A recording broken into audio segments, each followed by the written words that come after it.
হযরত আব্দুল্লাহ ইবনে মাসউদ রাদিয়াল্লাহু তাআলা অসুস্থ, ইনি ফকিহ, এই উম্মতের সবচেয়ে বড় কি ফকিহ। কি নাম? হযরত আব্দুল্লাহ ইবনে মাসউদ রাদিয়াল্লাহু তাআলা আনহু। তিনি অসুস্থ। হযরত ওসমান তাকে দেখতে গেলেন, গিয়ে জিজ্ঞেস করলেন, মা মারাদুক, আপনার কি অসুখ? তো তিনি বললেন, ওসমান, আমার কোনো অসুখ নাই, মারাদি যুনুবি, আমার অসুখ হলো আমার গুনাহ। আমার অসুখ কি? মেরে ভাইও, জীবনে হার পেরেশানির কারণ আমার গুনাহ, হার পেরেশানির কারণ আমার গুনাহ, আর হার পেরেশানির ইলাজ, হার পেরেশানির চিকিৎসা আমার ইস্তিগফার। এজন্য হযরত আলী রাদিয়াল্লাহু তাআলা বলতেন, মা নাযালা বিহি বালাউন ইল্লা বিমাসিয়াতিন, কোনো মুসিবত নামে না গুনাহর কারণ ছাড়া, গুনাহ ছাড়া কোনো মুসিবত নামে না। ওমা রুফিআ বালাউন ইল্লা বিইস্তিগফারিন, আর কোনো মুসিবত উঠে না ইস্তিগফার ছাড়া। সুবহানাল্লাহ। বলেন মুসিবত নামে কেন? গুনাহের কারণে। মুসিবত নামে কেন? গুনাহের কারণে। আর মুসিবত উঠে যায় কি দিয়ে? ইস্তিগফারের কারণে। মজার বিষয় হলো, গত সোমবার গোটা সৌদি আরবে ইস্তিসকার নামাজ পড়ানো হয়েছে। কিসের নামাজ? আগের দিন এশার পরে আমরা যেখানে ছিলাম সেখানে বললেন যে আগামীকাল সকালে ইস্তিসকার নামাজ হবে। তাই বলতেছি ইস্তিসকার নামাজ কেন পড়বে? বলছে বৃষ্টি হচ্ছে না এই জন্য। আমি কে ইস্তিসকার নামাজ দিয়ে কি হবে? বৃষ্টি হবে। আমি বলতেছি মনে হয় হবে না। আর আপনারা পড়লেন, আমি পড়তাম না, আমি যাইতাম না। আচ্ছা হুজুর ঠিক আছে। তো কই হুজুর কি লেগে যেতেন না?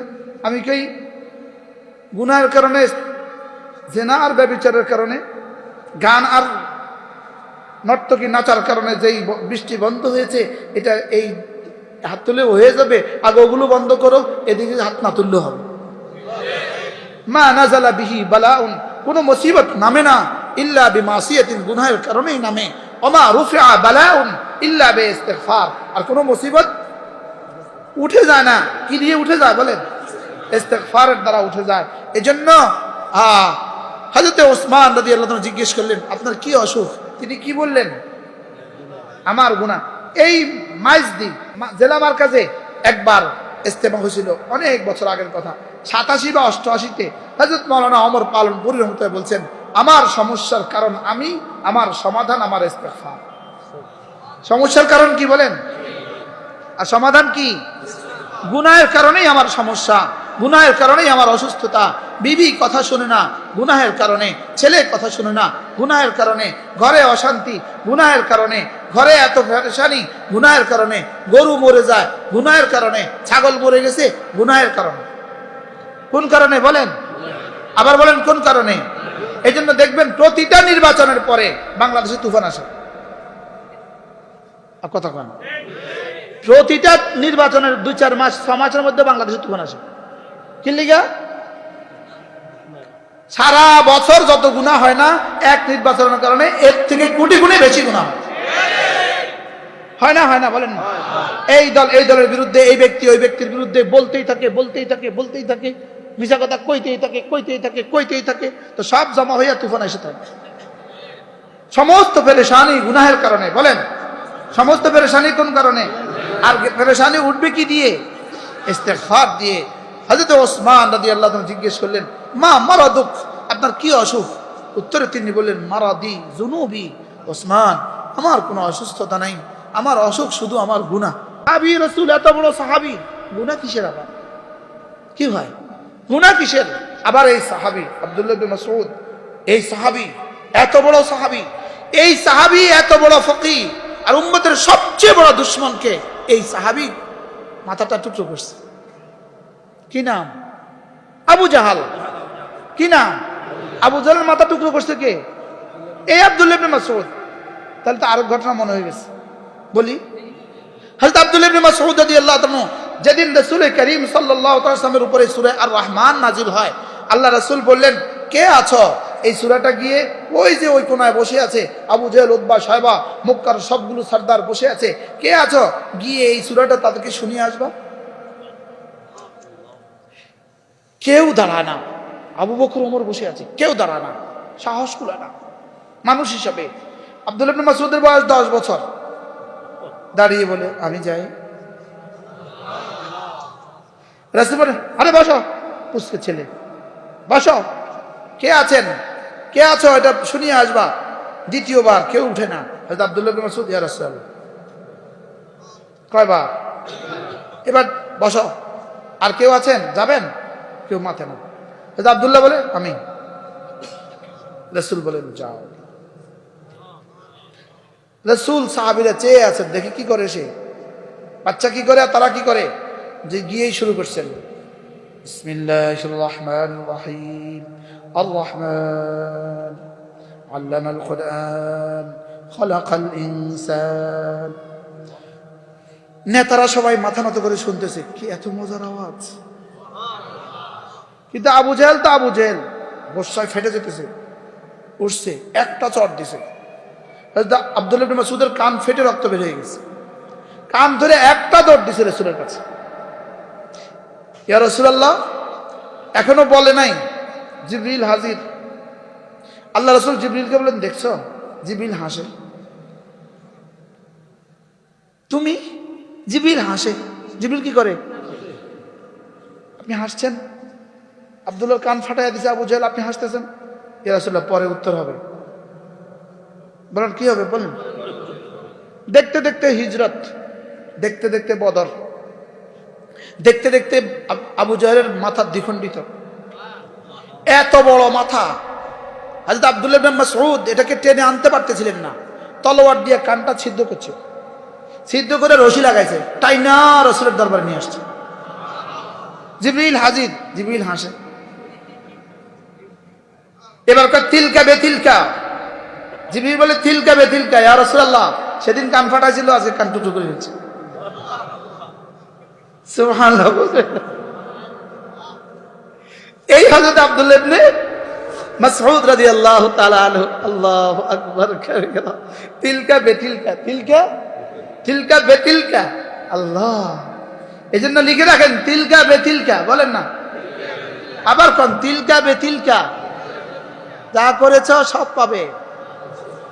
বলেন যা করেছ সব পাবে। বলেন কামা তাদিন তুদান। বলেন যেমন কর্ম তেমন ফল। বলেন as you sow so you reap, যেমন কর্ম তেমন ফল। বলেন যেমনটি করেছ তেমনটি কি পাবে। বাহরহাল হযরত আব্দুল্লাহ ইবনে মাসউদ নাম মনে হয়েছে এক এক সাহাবীর কি, সুবহানাল্লাহ।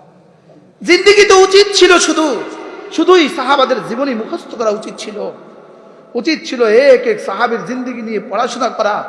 উচিত ছিল এক এক সাহাবার জিন্দেগির উপর গবেষণা করা। সুবহানাল্লাহ। বিআইহিম ইক্তাদাইতুম ইহতাদাইতুম, যাকে তুমি ধরবা তুমি হেদায়েত পেয়ে যাবে। যাকে ধরবা হেদায়েত পেয়ে যাবা। হ্যাঁ, হযরত আবু হুরায়রা ইনি আবু হুরায়রা মুসলমান হয়ে গেলেন খায়বরের যুদ্ধের পরে। হিজরতের ষষ্ঠ বর্ষে তিনি মুসলমান হলেন। রাসূলকে মাত্র 4 বছর পেলেন। হযরত আবু হুরায়রা রাদিয়াল্লাহু তাআলা আনহু ইনি মুসলমান হয়ে ঘরে গেলেন। তার মা আল্লাহ রাসূলকে খুব বকাবকি করলেন। হযরত আবু হুরায়রা, মার তো জবাব দেওয়া যায় না, রাসূলের কাছে এসে বললেন, ইয়া রাসূলুল্লাহ, মা খুব বকাবকি করছে, আপনি মার জন্য একটু দোয়া করে দেন, একটু দোয়া করে দেন। হযরত আবু হুরায়রা রাদিয়াল্লাহু তাআলা আনহু, রাসূল বলেন, আল্লাহুম্মা হাদি উম্মা আবি হুরায়রা, আল্লাহুম্মা আবু হুরায়রার মাকে হেদায়েত দিয়ে দেন। একটা শব্দই তো বললেন না, একটা শব্দই তো, আবু হুরায়রার মাকে হেদায়েত দিয়ে দেন। এই শব্দ বলার সঙ্গে সঙ্গে হযরত আবু হুরায়রা ঘরের দিকে ছুটলেন আর ভাবতে থাকলেন মনে মনে, দেখি আমি আবু হুরায়রা আগে ঘরে পৌঁছি না আল্লাহ রাসূলের দোয়া ঘরে আগে পৌঁছে। দৌড়ে ঘরে গেলেন। ঘরে গিয়ে দেখলেন ঘর থেকে দরজা বন্ধ। মা দরজা খোলো। হযরত আবু হুরায়রার মা বাথরুম থেকে আওয়াজ দিলেন, আবু হুরায়রা, আমি গোসল করছি, অপেক্ষা করো। এবার ঘর থেকে বের হয়ে হযরত আবু হুরায়রার মা বাথরুম থেকে বের হয়ে বললেন, আবু হুরায়রা, আশহাদু আল্লা ইলাহা ইল্লাল্লাহ ওয়া আশহাদু আন্না মুহাম্মাদান আবদুহু ওয়া রাসূলুহু। আবু হুরায়রা, আমিও হয়ে গেলাম নবীজির গোলাম, যাও। কি হয় আজীব। আমি বলি রাসূলের এক শব্দই তো, আল্লাহুম্মা হাদি উম্মা আবি হুরায়রা, এটা যদি এতটা সত্যায়িত হয়, এতটা বাস্তব হয়, তো রাসূলের উপর অবতারিত কোরআনে কারীমের 30 পারা কতটা বাস্তব। আমি এবার তাবুক সফরে যাওয়ার সৌভাগ্য হয়েছে আমার। তাবুকের কিলা, যেই কিলার মধ্যে রাসূল আশ্রয় নিয়েছিলেন, ওখানে একটা কুয়া ছিল।